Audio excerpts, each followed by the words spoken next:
नमस्कार मित्रांनो आज आपण पहिल्यांदाच तांदळाच्या अन्नावरच्या पापड्या बनवणार आहोत। तर त्यासाठी सर्वप्रथम काय करायचं मित्रांनो, एक तांदूळ घ्यायचे, ते पहिले भिजत घालायचे। भिजत घातल्यानंतर ते उन्हामध्ये वाळवायचे आणि उन्हामध्ये वाळवल्याच्या नंतर त्याचा गिरणीमध्ये दळून घ्यायचं। आणि दळून घेतल्यानंतर पाहू शकता मित्रांनो, अशा पद्धतीनं त्याचं सारण करायचं। मित्रांनो, केल्याच्या नंतर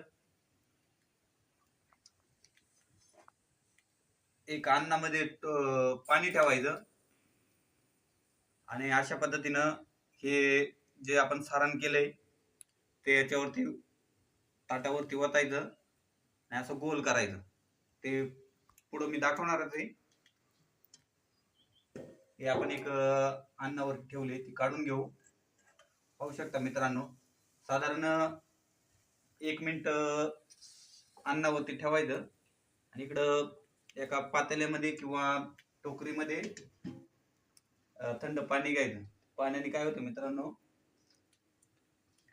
थोडं गारवा झाल्यानंतर ते निघते आणि ते काढण्यासाठी एक सुई घ्यायची आणि सुईनं काय करायचं, ते पाण्यातच काढायचं, म्हणजे मग तुटणार नाही।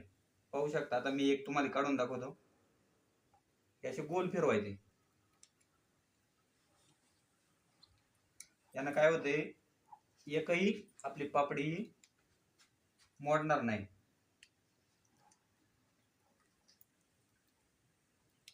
बघा, थोडी सुद्धा कुठंच मोडली नाही। आणि मग ते असं एक कागदावरती वाळत घालायचं। तोपर्यंत आपण दुसरी करायला घेऊ। एक टावेल घ्यायचा, टावेलने ते पुसून घ्यायचं ताट, आणि आपल्याला पाहिजे ज्या पद्धतीनं त्या पद्धतीनं सारण घ्यायचं त्याचं, आणि बरोबर मधोमध ताटाच्या ओतायचं। आणि ओतल्याच्या नंतर आपल्याला जेवढी पाहिजे तेवढी त्या पद्धतीनं गोल करायचं। मी पटपट करून घेतो।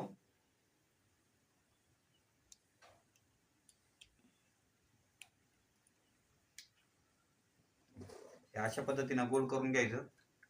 थोडं 4-5 सेकंद ठेवायचं इथं, नंतर हे अन्नावरती काढून घ्यायचं।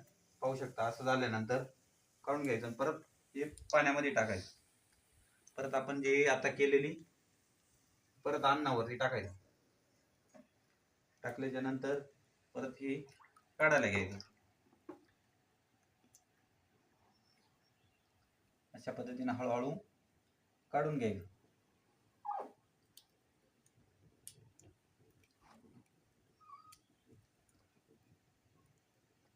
अशा पद्धतीनं जर केली ना मित्रांनो, तर एकही आपली पापडी तुटणार नाही।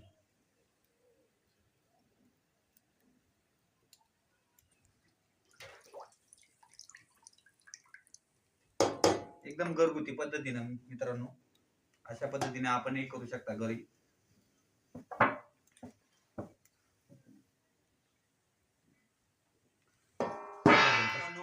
आपल्या तांदळाच्या पापड्या कशा वाटल्या कमेंट मध्ये नक्की सांगा। आणि आपल्या चॅनलवरती नवीन असाल तर चॅनलला सबस्क्राईब करायला विसरू नका।